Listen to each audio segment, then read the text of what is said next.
down the shot. That time Austin Peay did a much better job of sprinting back on defense, not allowing Takinia Nixon to get in the paint. Dumping it down to Cloak. Cloak's left-hander goes in.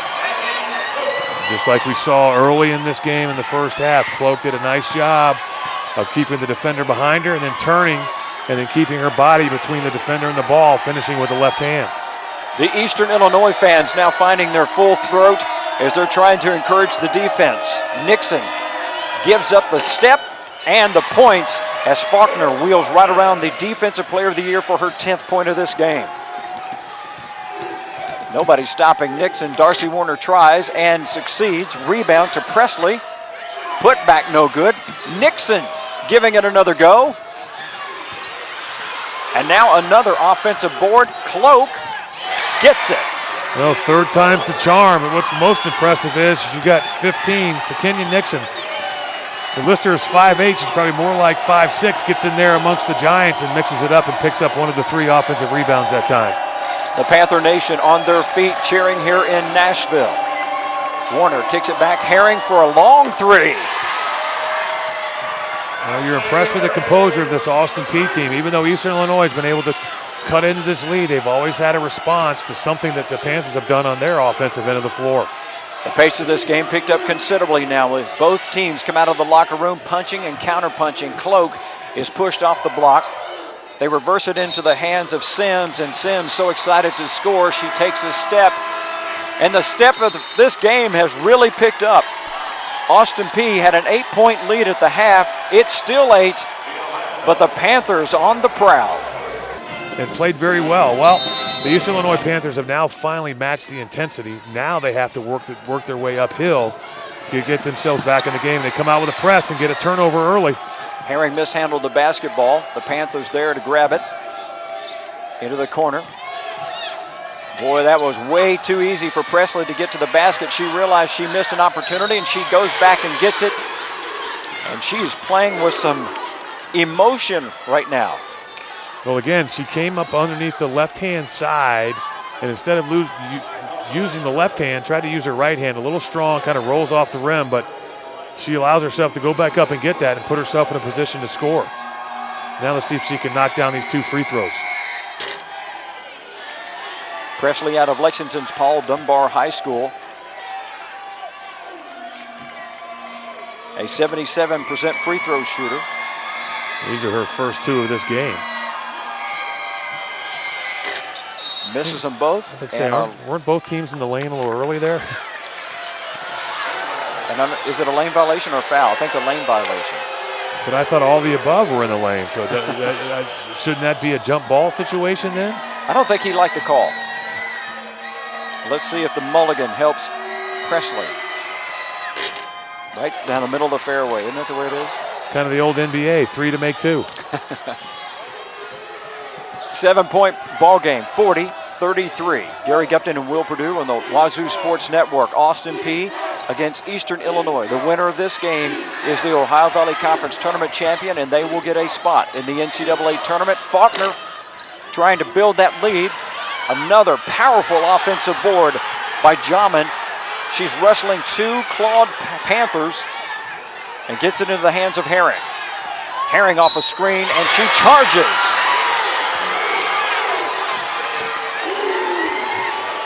That's the first foul on Ashley Herring. Well, you see here, 41,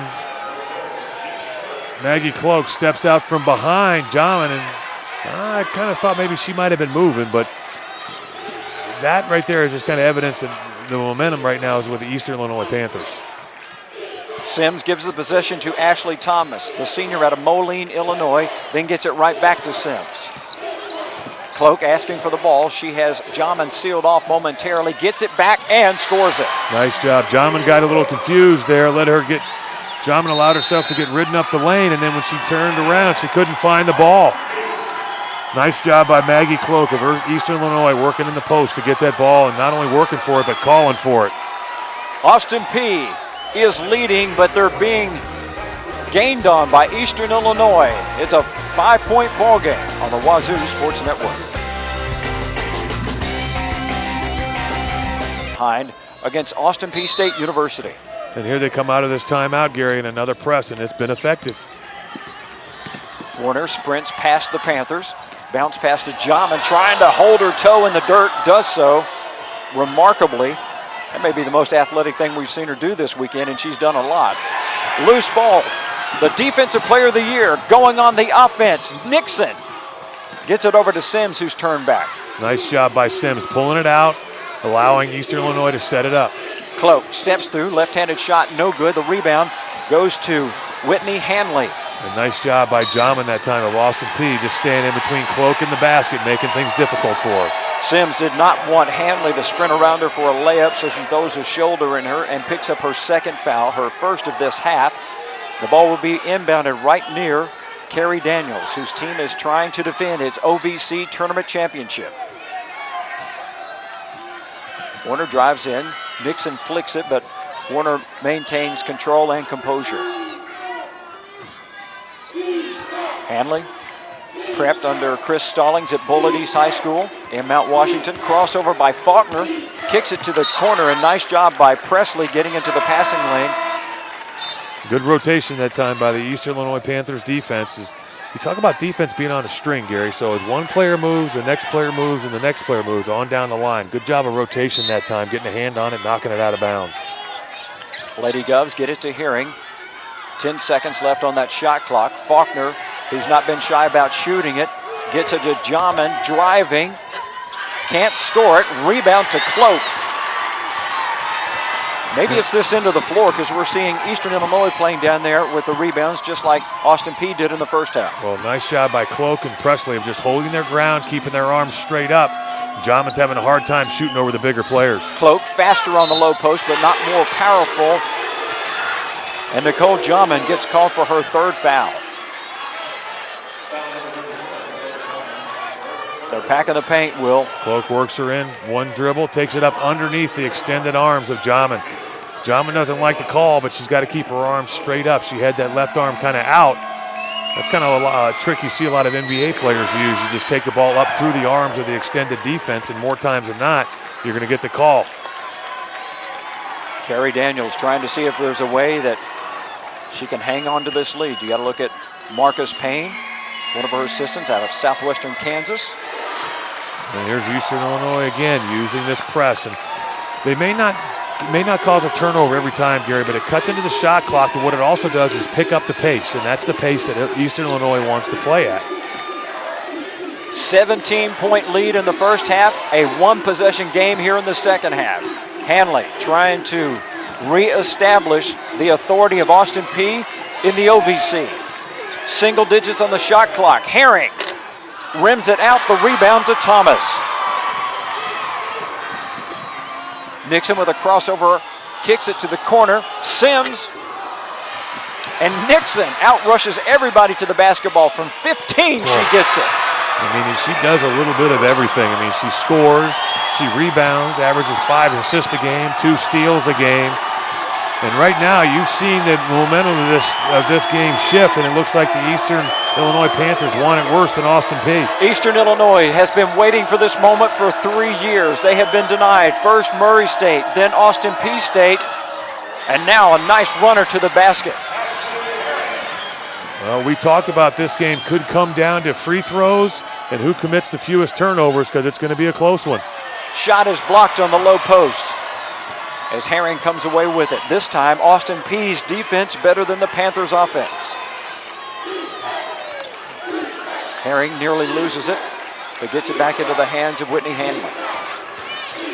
Hanley's shot is blocked. Pick your Panther.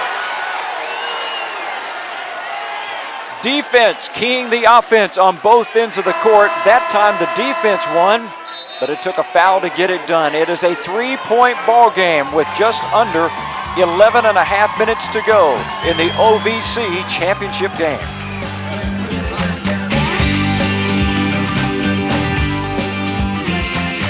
Game among the ladies. These folks know what it's like to win a championship in this building. They did so last year by upsetting Eastern Illinois. As Hanley is disappointed with her first attempt at the free throw line. Well, let's check it out. I talked about this, the way this game's going now, it could come down to turnovers and free throws as she knocks down the second. You look at Austin P has 11 turnovers to Eastern's 11. They're even there, but the free throws, Austin P now 6 of 8. And Eastern Illinois is 15 of 21. Nixon's shot is turned back by Austin P. And that's Ashley Herring, the junior guard, who now gets it to Brooke Faulkner, the Western Kentucky transfer. She must love wearing red. Rayner kicks it back. That's Faulkner. Dumps it back to Rayner, surrounded by Panthers. Jamin pulls up from about 14. Nice job. Jamin's had trouble scoring against the taller Panther team, so she's done a nice job of adjusting later in the second half, later in the first half, and now later in this half, of taking that ball out to about 12 to 15 feet and knocking down the jump shot. Jamin has 11, only 2 now in this period. The lead, 6.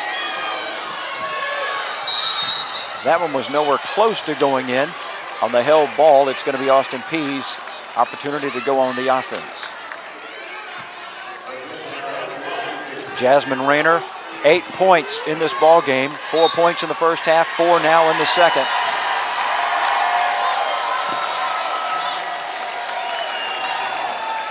What is... I don't know, did they call a technical foul? That's what I'm checking on. Looks like Brady Sally has done something to upset the officiating crew here. And it's going to be free throw time for Austin P. as Ashley Herring, a 76% shooter, will take care of business. Well, I think what Brady Sally is complaining about, he felt that the reason why that shot was so far off is because his player got fouled in the act of shooting, and there was no call by the officials. But at the same time, a lot of times when you see a coach get a technical, Gary, he's standing up for his team, but he's also trying to send a message to his team that says, hey, I'm behind you guys. Let's not give up on this, and let's keep playing hard. There you go. And that's its press that they've implemented late in the first half and here throughout this second half, and it creates another turnover for the Eastern Illinois Panthers. Panthers inbound it beneath their own basket. Wiss has it swatted away by Raymer. Nice job of Jasmine Rayner coming over and helping out. Wiss has got to do a better job of protecting that ball. Hanley, Herring, looking for the screen, can't get it, can't work anything on her own, so now she lets Jamin give it a rip. Hanley working on making it to the rim. She's turned back, shoots it anyway, fights for the rebound, and I think she fouled trying to get to the loose ball. That'll be the third on the sophomore out of Washington. Maggie Cloak actually had possession of that ball, but then as you talked about, Hanley comes up underneath. Cloak grabs it, Hanley comes up underneath, kind of gets her elbow across Cloak's face. But you like the effort, though. The Austin P team, they're a bunch of scrappers. They're not going to give up. Under 10 minutes now to go in this game. Austin P in command in the first half. Eastern Illinois threatening to dethrone the defending conference champions now in the second. Nice aggressive man-to-man that time by Austin P. Thomas's three.